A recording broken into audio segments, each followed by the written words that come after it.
forget to like, subscribe, and share if you want to watch more videos like this. And look at our short section to watch more. What else did God make?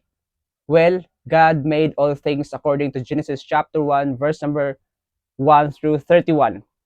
As you can see in Genesis chapter 1, God created the heaven and the earth.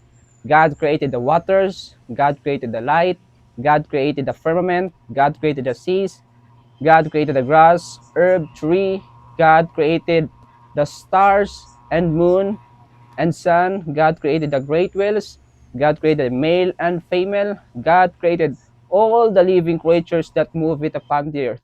The Bible says in Genesis chapter 1, verse number 31 says, And God saw everything that he had made, and behold, it was very good. Nehemiah 9, verse number 6, Thou, even thou art Lord alone. Thou hast made heaven, the heaven of heavens, with all their hosts, the earth and all things that are therein, the seas and all that is therein, and thou preservest them all. The King James Bible is pretty much clear that God is the creator of all things except temporal things.